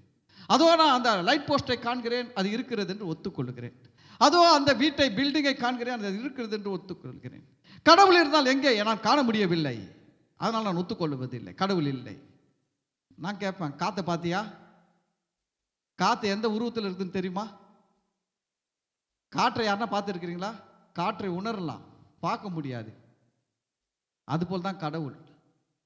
கடவுளை உணரதான் முடியும், பார்க்க முடியாது. நீ பார்க்க முடியலன்றதுக்காக அவர் இல்லைன்னு சொல்கிறது தான் தப்பு. முதல்ல நீ வரணும், ஃபஸ்ட்டு உன் மனசை மாற்று. கடவுள் இல்லைன்றதுலேருந்து கடவுள் ஒருத்தர் இருக்கிறான்னு மாற்று. அது உண்மையான கடவுள் இயேசு ஒருத்தர் இருக்கிறான்னு மாற்று. பைபிளை படித்து நான் தெரிஞ்சுக்க போகிறேன்னு மாற்று. உட்காந்து பைபிளை படிச்சுப்பார். என்னென்ன புக்கெல்லாம் படிக்கிற ஆளே கடவுள் இல்லைன்னு சொல்லி ப்ரூவ் பண்ணுறது, என்னென்னமோ புக்கை படிக்கிற. கடவுள் இருக்கிறாரா இல்லையான்னு தெரிஞ்சுக்கிறதுக்கு பைபிளை படிச்சுப்பார். இந்த பைபிளை பாருங்க, ஒரு மனுஷன் ஜான் நாட்ஸ், அவர் ஒரு அட்வொகேட், பின்னாடி ரட்சிக்கப்பட்டு ஆண்டவருக்காக ஊழியம் செஞ்சார். ஆனால் அவர் வந்து பார்த்தீங்கன்னா ஆரம்பத்தில் இயேசு அவர் எப்படி எடுத்துக்கினார் தெரியுங்களா? அவர் வந்து கடவுள் இல்லை என்று சொல்கிற ஒரு கொள்கையை பின்பற்றுகிறவராக இருந்தாராம்.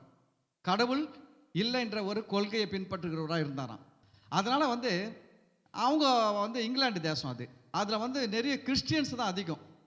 அதனால் கிறிஸ்டியன்ஸுக்கு பின்பற்றுகிற இயேசு இல்லை நம்ம ப்ரூஃப் பண்ணணும். இயேசு உயிர் தெழல. கிறிஸ்துவுடைய மிக முக்கியமான நம்பிக்கை என்னன்னா இயேசு உயிர் தெழுந்தார். அதை இல்லைன்னு உடைச்சிட்டா இயேசு இல்லைன்னு ஆக்கிடலாம். இயேசு இல்லைன்னு ஆகிட்டா கிறிஸ்தவமே இல்லைன்னு ஆக்கிடலாம், கடவுளே இல்லைன்னு ஆக்கிடலாம்னு சொல்லிட்டு இயேசு உயிர் தெழலன்னு சொல்லிட்டு படிக்கிறதுக்காக இந்த பைபிளை படிக்க ஆரம்பிச்சாராம். புதிய ஏற்பாட்டிலேருந்து படிக்க ஆரம்பிச்சாராம். அவர் அட்வொகேட் இல்லைங்களா, அதனால் பாயிண்டாக எழுதினாராம். இயேசு உயிர் தெழலன்றதுக்கு என்னென்ன பாயிண்ட்லாம் எடுக்கலாம் பாயிண்ட்டாக எழுதி வச்சாராம். எழுதி வச்சு அந்த பாயிண்ட்லாம் பார்த்தா இயேசு உயிர் தெழுந்தார்ன்றது தான் பாயிண்ட் இருக்குது ஒழிய இயேசு உயிர் தெழலன்றதுக்கு பாயிண்டே இல்லையா. அதில் மிக முக்கியமான பாயிண்ட், அவர் தான் லாயர், அவர் தான் எடுத்த ஒரு மிக முக்கியமான பாயிண்ட் என்ன தெரியுங்களா? இந்த போர் சேவகர்கள் பிலாத்துக்கிட்ட ஒரு ஸ்டேட்மெண்ட் கொடுக்குறாங்க. ரோம அதிகாரிகள்கிட்ட போர் சேவகர்கள் ஒரு ஸ்டேட்மெண்ட் கொடுப்பாங்க. என்ன ஸ்டேட்மெண்ட் கொடுப்பாங்கன்னா, நாங்கள் இரவில் தூங்கி கொண்டிருந்தோம், அவருடைய சீஷர்கள் இயேசுவின் சீஷர்கள் இயேசுவின் உடலை களவாய் கொண்டு போய் விட்டார்கள். அதாவது இயேசுவின் பாடியை திருடின்னு போயிட்டான் அப்படின்ற ஒரு ஸ்டேட்மெண்ட் கொடுப்பாங்க. இயேசுடைய பாடியை காட்டணும், இயேசு உயிர் தெழுந்தாரு, பாடி இல்லை, இயேசுடைய சரீரம் இல்லை அங்கே. இப்போ பிலாத்து ரோம கவர்னர் கேட்குறாரு, எங்கப்பா இயேசுவின் சரீரம் எங்கே காணோம் அப்படின்னா இவன் ஸ்டேட்மெண்ட் கொடுக்குறான், நாங்கள் இரவில் தூங்கி கொண்டிருந்தோம், உன்னை தூங்குறதுக்காக டியூட்டிக்கு போட்டாங்க. அதுவும் இன்னைக்கு இருக்கிற மாதிரி டியூட்டி கிடையாது, 4 மணி நேரத்துக்கு ஒரு டியூட்டி. ரோம போர் சேவகர்களுக்கு டியூட்டி எப்படி தெரியுங்களா, 4 ஹவர்ஸ்க்கு ஒரு டியூட்டி. நைட்டில் கூட 4 மணி நேரத்துக்கு ஒரு முறை ஷிஃப்ட் மாறணும், டியூட்டி போட்டாங்க. 4 மணி நேரம் தூங்குறதுக்குள்ளே அவன் போர் சேவகர்கள் தூங்கினானா அவன் சொல்கிற ஸ்டேட்மெண்ட்டு, நாங்கள் தூங்கிட்டோம் அசந்து, இயேசுவின் சீஷர்கள் சரீரத்தை திருடி கொண்டு போய் விட்டார்கள். இதை படித்த ஜான் நாட்ஸ் தான் சொன்னார், தூங்குறவனுக்கு எடுத்துட்டு போனவன் யாருன்னு எப்படி தெரியும்? அந்த அட்வொகேட் தான் கண்டுபிடிச்சி கேட்ட கேள்வி, முதல் கேள்வி அவர் தான் கேட்டார். அவர் தான் ஃபஸ்ட்டு கேட்டார், நான் தூங்குறேன்னு சொல்கிறான் ஒருத்தன், ஆனால் இந்த பாடியை இவன் எடுத்து போனான்னு எப்படி சொல்கிறான்? அப்போ இது என்னது, இது பொய். அப்போ இயேசு மெய்யா உயிர் தெழுந்தார். அவர் ஒரு புஸ்தகம் எழுத ஆரம்பித்தார், இயேசு உயிர் தெழவில்லைன்னு சொல்லிட்டு தான் எழுத ஆரம்பித்தார். அதுக்காக தான் பைபிள் படித்தார். ஆனால் கடைசியில் அந்த புஸ்தகத்தை எப்படி முடிச்சார் தெரியுங்களா, இயேசு மெய்யாகவே உயிர் தெழுந்தார், கிறிஸ்துவராக மாறிட்டாருங்க.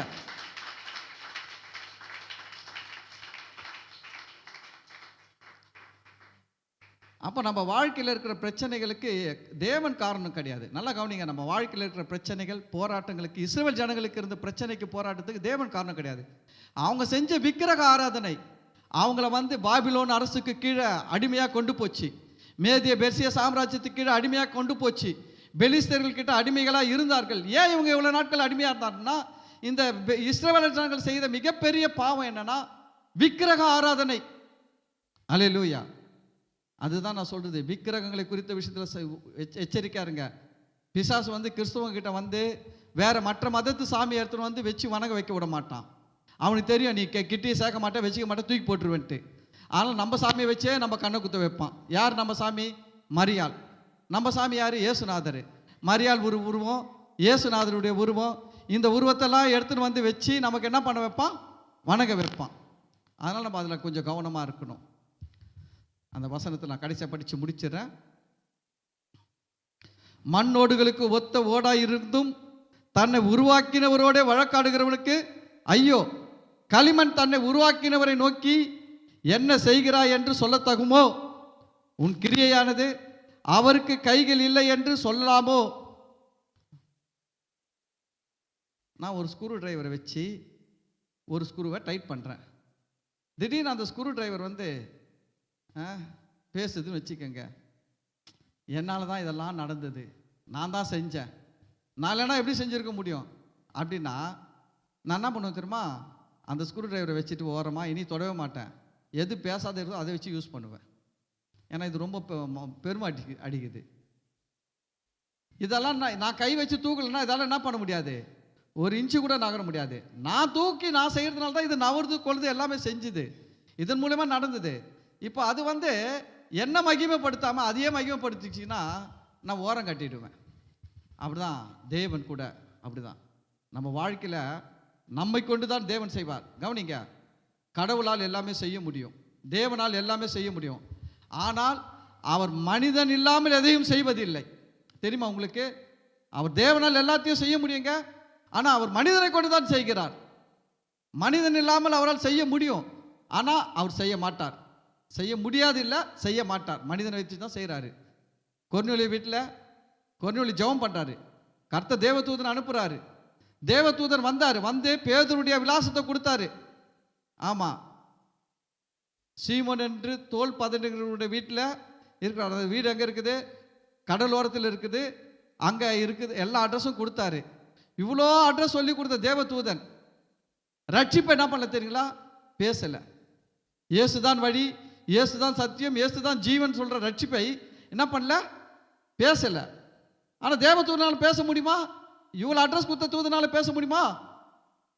பேச முடியுமானா முடியும். பேச மாட்டார். ஏன்னா தேவன் வந்து நம்மை கொண்டு செய்ய திட்டமிட்டு இருக்கிறாரு. சில காரியங்களெல்லாம் நம்மளை வச்சு செய்யணும்னு முடிவு பண்ணிட்டார்னா உங்களை வச்சு தான் செய்வார். புரியுதுங்களா? உங்களை கொண்டு என்னென்ன செய்யணும்னு முடிவு பண்ணியிருக்கிறாரோ அது உங்களை வச்சு தான் செய்வார். பேதுருவை கொண்டு என்ன செய்யணும்னு முடிவு பண்ணியிருக்கிறாரோ அதை பேதுரை வச்சு தான் செஞ்சார். தேவதூதன் பேதுரு அட்ரஸை கொடுத்து பேதுரு வந்து பேசி அங்கே பரிசுத்தானவர் இறங்கி வந்து அந்த வீட்டுக்கு, கொர்நேலியு வீட்டு மூலமாக புறஜாதிகளுக்கு ரட்சிப்பு. அல்லேலூயா. அதனால் தேவன் எல்லாவற்றையும் செய்ய வல்லவராக இருக்கிறார். ஆனால் நம்ம என்ன பண்ணக்கூடாதுன்னா, இந்த நாளில் கற்றுன்னு போக வேண்டியதுன்னா, அவரை பார்த்து கேள்வி கேட்கக்கூடாது. இன்னைக்கு மனுஷன் பாருங்க ரொம்ப எக்ஸ்பர்ட் ஆகிட்டான். கடவுளுக்கே ஆலோசனை சொல்லிருக்கிறான், கடவுளுக்கு புத்திமதி சொல்லிருக்கிறான். கடவுள் ஒருத்தர் இருந்தார்னா ஏன் இதெல்லாம் நடக்கிறது? கடவுள் ஏன் இதெல்லாம் தடுக்கவில்லை? கடவுள் ஒருத்தர் இருந்தார்னா ஏன் இந்த ஊரில் பூகம்பம் வருகிறது? கடவுள்னு ஒருத்தர் இருந்தார்னா ஏன் வருஷம் வருஷம் டிசம்பர் மாதத்தில் வெள்ளம் வருகிறது? கடவுள் இருந்தார்னா ஏன் வெள்ளம் வருதுன்னா நீ முதல்ல சரி பண்ணு, உன்னை சரி பண்ணு. இப்போ பாருங்க, கூவார் எவ்வளோ பெரிய கூவார், அவ்வளோ பெரிய கூவாத்தெல்லாம் சின்ன சின்னதாக ஆக்கிட்டானுங்க. எல்லாம் மண் அடித்து பெரிய பெரிய கூவாரெல்லாம் சின்ன கூவார் ஆகிட்டான். இப்போ நாளைக்கு மழை பெஞ்சா தண்ணிலாம் எங்கே வரும்? கூவாத்தில் போகலன்னா நம்ம ஊரில் தான் நிற்கும், நம்ம வீட்டில் தான் தண்ணி வந்து நிற்கும், வேற வழி கிடையாது. இது இவன் பண்ணுற வேலைக்கு கடவுள் என்ன பண்ணுவார்?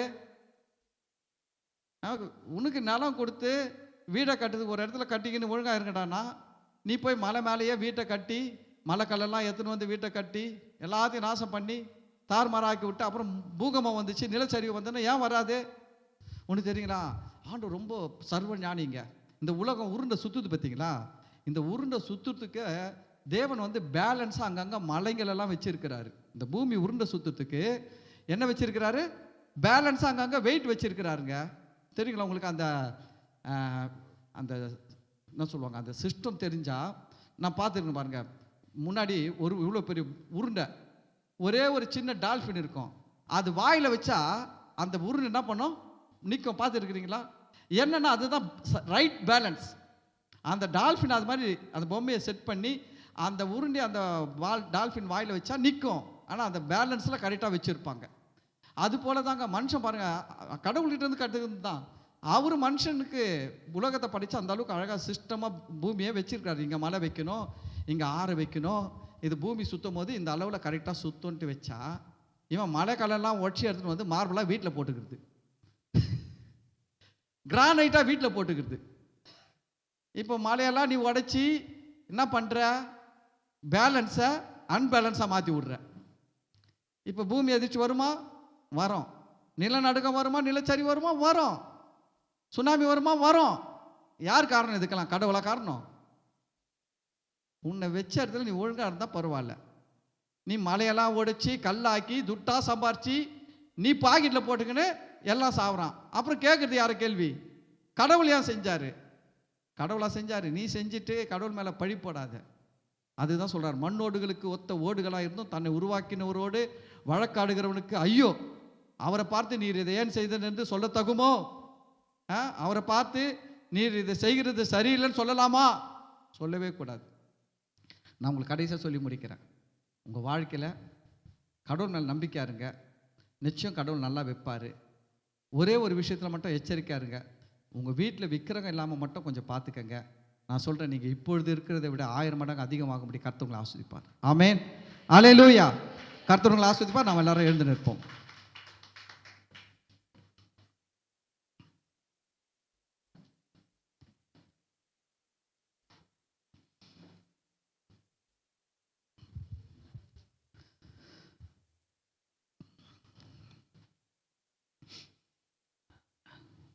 நாம் கண்களை மூடி நம்முடைய 2 கரங்களை உயர்த்தி தேவனுக்கு நன்றி செலுத்துவோம். தேவன் நம்மை அழிப்பதற்காக சிருஷ்டிக்கவில்லை, நம்மை வாழ வைக்கவே சிருஷ்டித்திருக்கிறார். நம்மை அழிப்பதற்காகவோ நம்மை கெடுப்பதற்காகவோ நம்மை வேதனைப்படுத்துவதற்காகவோ தேவன் நம்மை சிருஷ்டிக்கவில்லை. நம்மை வாழ வைக்கவே தேவன் சிருஷ்டித்திருக்கிறார். நம்மை பாதுகாக்கும்படி அவர் இருக்கிறார். நமக்கு உதவி செய்யும்படி அவர் இருக்கிறார். நம்மை வாழ வைக்கும்படி அவர் பரலோகத்தை விட்டு இறங்கி வந்து நமக்காக அவருடைய சொந்த ஜீவனையே இந்த பூமியில் கொடுத்திருக்கிறார். இதெல்லாம் அவர் எதுக்கு செஞ்சிருக்கிறார்னா, நாம் வாழ்வதற்காக தான் செஞ்சிருக்கிறார் ஒழிய நம்மை அழிப்பதற்காகவோ நம்மை கெடுப்பதற்காகவும் இல்லை. அதனால் இந்த ஆண்டவரை பார்த்து நாம் கேள்வி கேட்கக்கூடாது. ஒரே ஒரு விஷயத்தில் மட்டும் நம்ம ஆண்டவருக்கு பிரியமாக இருந்து பாருங்க. விக்கிரகங்களுக்கு விலகி உங்களை காத்து கொள்ளுங்கள் என்று வேதம் சொல்லுகிறது. விக்கிரக ஆராதனைக்கு விலகி ஓடுங்கள் என்று சொல்லுகிறது. அதில் மட்டும் நீங்கள் சரியாக இருந்து பாருங்கள். கர்த்தருடைய பெரிதான ஆசீர்வாதங்கள், கர்த்தருடைய பெரிதான நன்மைகளை உங்கள் வாழ்க்கையில் நீங்கள் பார்ப்பீங்க. கர்த்தர் உங்களை ஆசீர்வதிப்பாராக. ஸ்தோத்திரம் ஆண்டவரே. இந்த நாளிலும் ஆண்டவரே, இந்த ஆராதனையில் நாங்கள் பார்த்தோம், மண்ணோடுகளுக்கு ஒத்த ஓடுகளைப் போல நாங்கள் இருக்கிறோம். ஒரே களிமண்ணால் உருவாக்கப்பட்ட ஆண்டவரே மனித குலம். ஆதாமை நீ களிமண்ணினால் உண்டாக்கினீர் ஆண்டவரே. அந்த களிமண்ணிலிருந்து வந்த களிமண் கூட்டங்களாகி நாங்கள் ஆண்டவரே எங்களை சிருஷ்டித்த உம்மை நோக்கி நாங்கள் பேசவும் கேட்கவும் வழக்காடவும் எவ்விதத்திலும் எங்களுக்கு தகுதி இல்லை என்று நாங்கள் ஒத்துக்கொள்ளுகிறோம். ஆண்டவரே, ஒன்று நாங்கள் அறிந்திருக்கிறோம், நீர் நல்லவர், நன்மை செய்கிறவர், நீர் கிருபை உள்ளவர், நீர் இரக்கம் நிறைந்தவர். ஆண்டவரே, நீர் எங்களை வாழ வைக்க உம்முடைய ஜீவனையே தந்தவர் என்பதை நாங்கள் அறிந்து விசுவாசிக்கிறோம். நிச்சயமாக ஆண்டவரே, நாங்கள் நாட்கள் பெருகுகிறது போல எங்கள் நன்மை பெருகும், எங்களுடைய உயர்வு பெருகும், எங்களுடைய ஆசீர்வாதங்கள் பெருகும். நாங்கள் ஒரு நாளும் கீழே போக மாட்டோம். எங்களை வாழ வைக்கிற தகப்பன், எங்களை உயர்த்துகிற தகப்பன் எங்களோடு இருக்கிறீங்க. நன்றி அப்பா. இந்த வார்த்தைகளை கேட்ட பிள்ளைகளுக்குள்ளே நீங்கள் பேசி இருக்கிறீங்க. நன்றி ஆண்டவரே. பிள்ளைகள் செய்ய வேண்டிய காரியங்களை செய்யணும், செய்யக்கூடாத காரியங்களை செய்யக்கூடாது. மொத்தத்தில் உமக்கு பிரியமாய் வாழணும். உதவி செய்யுங்கப்பா. உமக்கு பிரியமில்லாத ஒரு வாழ்க்கை வாழாதபடிக்கு காத்துக்கொள்ளுங்க ஆண்டவரே. அப்பா, இந்த நாளில் வந்து கலந்து கொண்ட ஒவ்வொரு பிள்ளைகளையும் ஆசீர்வதிங்க. இந்த வாரம் முழுவதும் பிள்ளைகளின் வாழ்க்கையில் நன்மையும் கிருபையும் இவர்களை தொடரட்டும் ஆண்டவரே. கர்த்தர் இவர்களோடு கூட இருந்து பெரிய காரியங்கள் செய்யுங்க ஆண்டவரே. கர்த்தர் இந்த பிள்ளைகளின் கையின் பிரயாசங்களை ஆசீர்வதிங்க. வேலை ஸ்தலங்களில் பிள்ளைகளுக்கு எதிரான எல்லா பிசாசின் கிரியைகள் தந்திரங்கள்லாம் ஒன்றுமில்லாமல் நிர்மூலமாகி போகட்டும். கர்த்தர் யோசேப்போடு கூட இருந்து யோசேப்பை ஆசீர்வதித்து உயர்த்தினது போல ஒவ்வொரு பிள்ளைகளோடு கூட இருந்து ஆசீர்வதித்து உயர்த்தி வைப்பீராக ஆண்டவரே. பிள்ளைகளுடைய வீடுகளில் சமாதானம் சந்தோஷம் நிறைவாக இருக்கட்டும் ஆண்டவரே. பிள்ளைகளை ஆசீர்வதிங்க. தொடர்ந்தப்பா உங்கள் கரத்தில் ஒப்பு கொடுக்கிறோம். இந்த ஆராதனையின் மூலம் வருகிற துதி, கனம், மகிமை, மாட்சிமைகளை அப்பா நாங்கள் உமக்கு செலுத்துகிறோம். ஆண்டவராகிய இயேசு கிறிஸ்து நாமத்தில் ஜெபிக்கிறோம், நன்றி செலுத்துகிறோம் நல்ல பிதாவே, ஆமென்.